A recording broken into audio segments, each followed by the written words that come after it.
Oke, di video kali ini kita akan bahas terkait individu dan identitas diri. Di sini ada di bab 2 kelas 10 ya. Nah, yang pertama kita bahas adalah individu. Apa sih individu? Siapa sih individu? Individu adalah seorang manusia yang tidak hanya memiliki perasaan khas di dalam lingkungan sosialnya, tetapi individu ini memiliki kepribadian serta tingkah laku spesifik dirinya. Jadi artinya tingkah laku kepribadian individu ini antara manusia itu pasti berbeda antara satu dengan yang lainnya karena memiliki kepribadian masing-masing. Contohnya diri kalian sendiri. Misalnya kalian punya kakak atau punya adik. Apakah kalian memiliki kepribadian yang sama? Enggak kan? Misalnya kamu ini rajin. Kamu tuh rajin banget buat belajar. Tapi adik kamu tuh lebih main game atau lebih arah ke eskul atau dia lebih arah ke yang lainnya berbeda dengan kamu. Jelas? Nah, berikutnya ini menurut Gary membedakan individu berdasarkan beberapa kategori.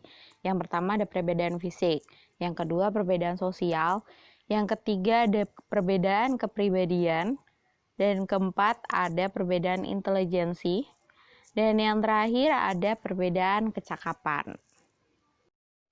Nah, perbedaan yang pertama dari identitas diri seorang individu adalah perbedaan fisik. Perbedaan fisik ini dilihat berdasarkan usia, berat badan, dan jenis kelamin. Kenapa usia? Kalau anak kecil dia itu pasti berpikirnya terkait mainan. Waktu kalian TK kalau disuruh beli mainan atau buku pasti jawabannya memilih untuk beli mainan. Nah, saat kalian beranjak ke SMA, kalau kalian disuruh milih beli mainan atau beli handphone, pasti kalian milihnya beli handphone, ya kan? Karena sekarang identitas kalian kan kayak chat-chatan atau komunikasi melalui handphone. Jelas kan? Belajar pun melalui handphone. Nah, kemudian berdasarkan jenis kelamin, jelas ya.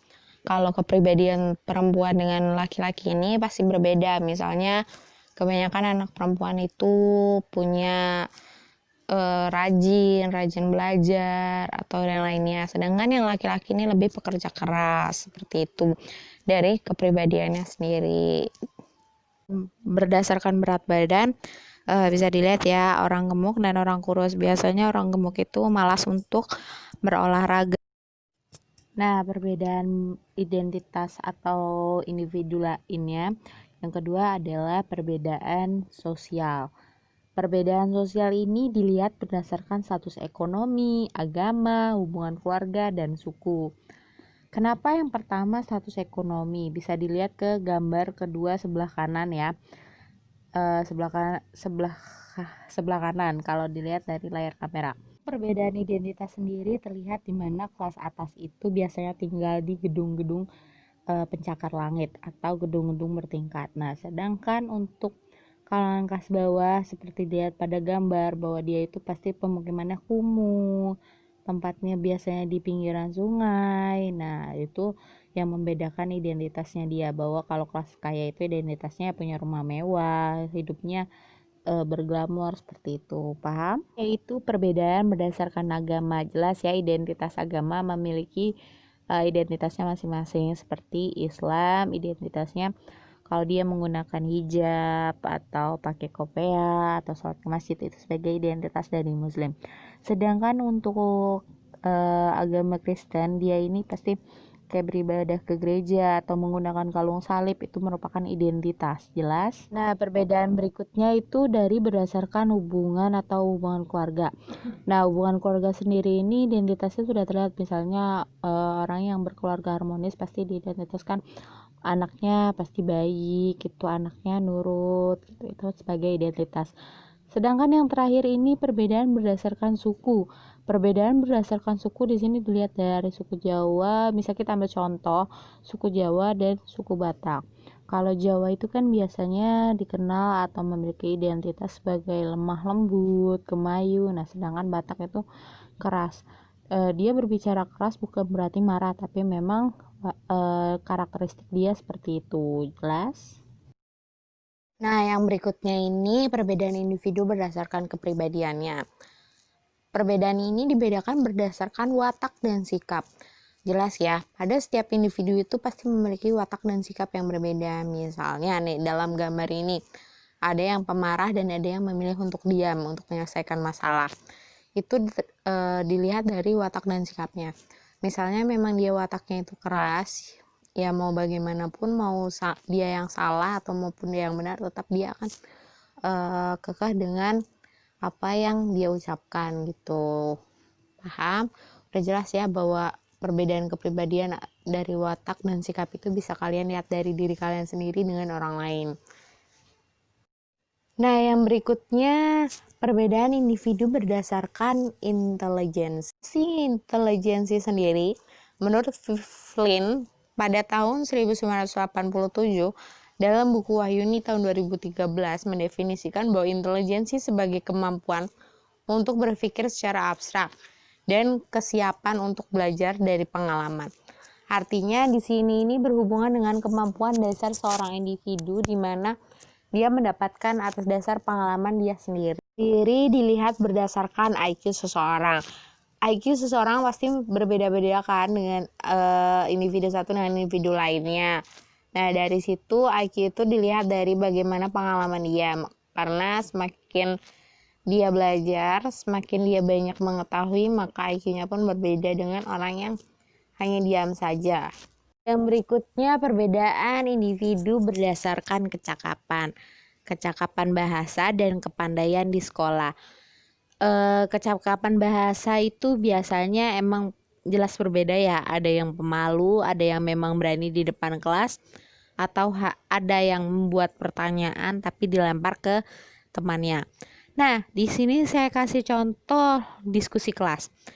Dari zamannya saya, mungkin dari zaman dulu sampai saat ini, pasti kalian pernah ngalamin yang namanya kerja kelompok, tapi yang presentasi itu satu orang aja.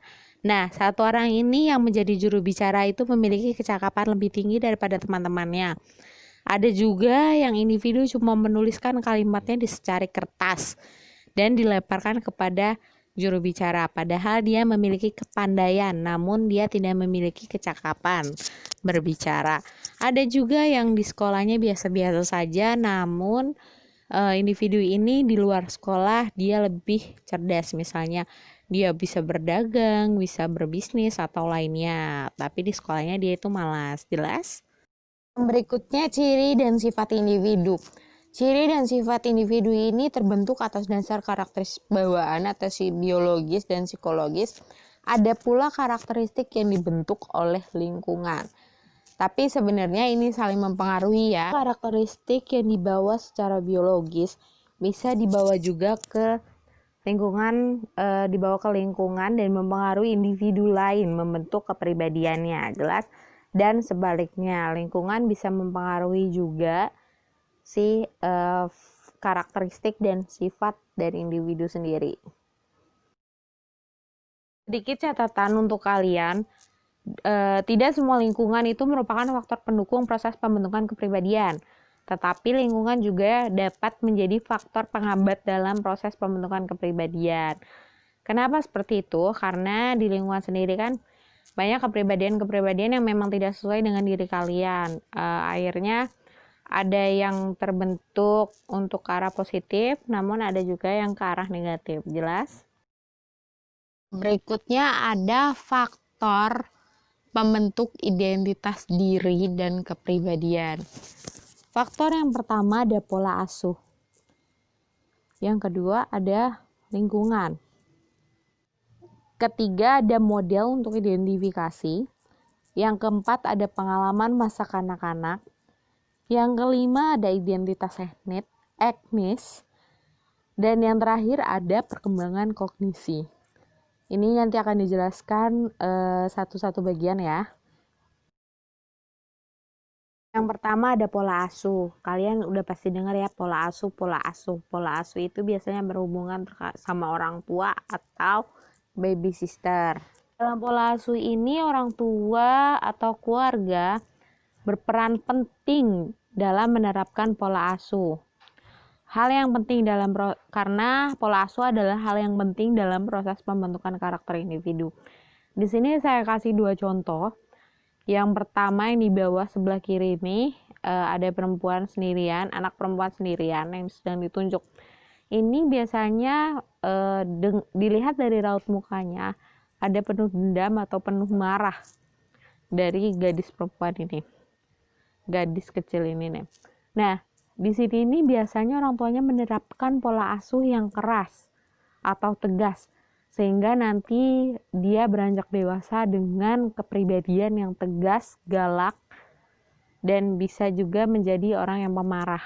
Nah, foto berikutnya ini ada keluarga dengan pola asuh yang sangat kompak ya, antara ayah dan ibu, kemudian anak-anaknya. Di sini dilihat lagi belajar, jadi semua menjelaskan atau lagi membaca buku. Nah, pola asuh seperti ini biasanya nanti melahirkan anak-anak yang dari keluarga harmonis ini, anak-anak yang tenang, damai, dan enggak gerasa kerusuk atau gimana, dia karena memiliki kenyamanan di dalam keluarganya. Jelas? Nah, untuk faktor berikutnya di sini adalah faktor lingkungan. Kenapa lingkungan? Tadi ya udah jelas ya, ciri dan sifat individu itu bisa berdasarkan bawaan psikologis atau biologis dan bisa juga berdasarkan lingkungan. Nah, pembentukan identitas akan dipengaruhi oleh lingkungan berikut, baik itu lingkungan heterogen atau lingkungan yang homogenitas. Di sini ada 2 contoh gambar. Yang pertama ini yaitu lingkungan yang homogenitas. Homogenitas itu artinya di mana suatu lingkungan masyarakat dengan identitas ras dan etnik, agama dan budaya yang sama serta cenderung mengikuti gaya hidup dengan watak budaya yang sama. Artinya dia itu tidak bisa melihat budaya lainnya selain budaya dia sendiri. Tidak bisa melihat agama lainnya selain agama dia sendiri. Artinya perkembangannya kurang, akhirnya dia itu memiliki kepribadian ya udah sama dengan orang lingkungannya aja, sama dengan orang di lingkungan budayanya aja. Berikutnya ini ada gambar dari lingkungan yang heterogenitas atau memiliki berbagai ras, etnis, agama, dan budaya. Artinya di sini tuh bisa dilihat contoh yaitu di Jakarta. Di Jakarta itu kan udah jelas ya, ada orang Padang, ada orang Batak, ada orang Jawa, ada orang Sunda, ada orang Kalimantan, macam-macam di Jakarta. Akhirnya dia ini orang yang tinggal di Jakarta itu memiliki keberagaman karakter. Ada yang dari Jawa pindah ke Jakarta, taunya ikut sama orang Batak yang lebih keras gitu, atau dia berani. Nah, itu.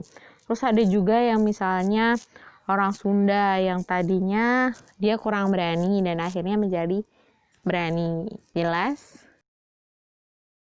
Yang berikutnya ini adalah faktor pembentukan identitas diri, yaitu dari metode untuk identifikasi. Mengidentifikasi ini seseorang yang dikagumi dan diikuti kepribadiannya atau karakteristiknya untuk proses pembentukan pribadi dirinya. Mengidentifikasi ini di mana seorang individu itu melihat idolanya untuk melihat karakteristiknya, kepribadiannya untuk diikuti di kehidupannya. Contohnya ini seperti gambar di samping, ada seorang anak yang mengikuti gaya Superman atau Spiderman gini. Nah, dia itu mengidolakan superhero karena dia ingin melindungi. Misalnya kalau ditanya, kenapa kamu pakai baju-baju superhero gitu? Karena aku pengen lindungin mama, aku pengen lindungin kakakku, pengen lindungin ayahku. Nah, itu karena dia punya karakteristik ingin melindungi orang-orang yang disayanginya. Nah, untuk faktor pembentuk identitas berikutnya itu masa kanak-kanak, di mana segala kejadian, baik itu masalah, konflik, berbagai pengalaman saat kanak-kanak akan mempengaruhi pembentukan identitas dirinya. Misalnya itu orang tuanya broken home atau bercerai. Ini pasti punya pengalaman yang buruk di masa kecilnya sehingga nanti dia sering lihat orang tuanya berantem atau gimana, atau bentak-bentakan, nanti di saat dewasa ia akan punya karakter yang suka marah-marah juga ke orang karena dia melihat contohnya. Sedangkan anak yang bahagia, anak yang senang, sering bermain atau apa, dia akan memiliki karakteristik yang lebih senang. Contoh lain itu misalnya waktu kecil kalian dititipin ke baby sister gitu. Emang sudah beberapa banyak kasus di Indonesia yang baby sister ini malah mengurung anaknya itu di kamar mandi atau mengurung di kamar karena rewel atau gimana. Di situ akhirnya nanti ada trauma, atau kalian suka ditakut-takutin sama kecoa. Akhirnya pas dewasa kamu tuh jadi orang yang penakut karena karakteristiknya sudah dibentuk dari masa kanak-kanak. Jelas? Nah, untuk yang berikutnya yaitu identitas etnis. Etnis yang dimiliki, yang etnis atau yang ditinggali saat ini sangat mempengaruhi bagi pembentukan karakter atau identitas individu. Kenapa? Karena misalnya orang Jawa tinggal di Jakarta, akhirnya dia ikut ada nuansa-nuansa Betawi yang ngomongnya lo gue lah, yang ada kayak gimana nya gitu. Nah, itu termasuk dari identitas etnis. Walaupun dia orang Jawa, tapi pas dia pulang ke kampungnya tetap dia ada gaya medok-medoknya seperti itu karakteristiknya nanti. Terus kalau misalnya kan kalau orang Jawa yang tinggal di Jawa Wetan kayak Jogja dan sekitarnya itu kan terkenal lemah lembut atau sebagainya, tapi kalau dia pindah ke Jakarta dan lama di Jakarta, akhirnya dia mulai mengikuti dengan karakter orang-orang yang ada di Jakarta. Jelas? Nah, yang terakhir ini perkembangan kognisi. Perkembangan kognisi ini kemampuan berpikir mempengaruhi pembentukan identitas atau karakter diri setiap individu. Setiap individu memiliki kemampuan kognisi yang berbeda. Misalnya usianya tuh sama, tapi pasti pola pikirnya pun berbeda. Contohnya kalian deh, anak SMA. Ada yang masih berpikirannya SMA kelas 10 nih, ada yang berpikiran masih ya udahlah saya belajar apa adanya aja, saya belajar ngikutin aja. Tapi ada yang sudah berpikir mau kuliah kemana, mau melanjutkan kemana, atau mau membuat usaha, atau mau langsung bekerja. Itu berdasarkan perkembangan kognisinya. Jadi setiap orang kan memiliki standar kognisi yang berbeda-beda atas perkembangan yang berbeda-beda. Contohnya kayak gambar yang ada di sini di video ini, ada yang satunya yang perempuan itu lagi melamun, dan ada juga yang laki-laki itu lagi main PS. Sebenarnya usianya sama, cuma laki-laki ini masih memikirkan main, sedangkan perempuan ini sudah bosan dengan namanya main gitu. Jelas? Sekian dulu videonya. Nanti untuk materi kelompok dan hubungan sosial ada di next video ya. Terima kasih, jangan lupa di subscribe, di komen, dan di like.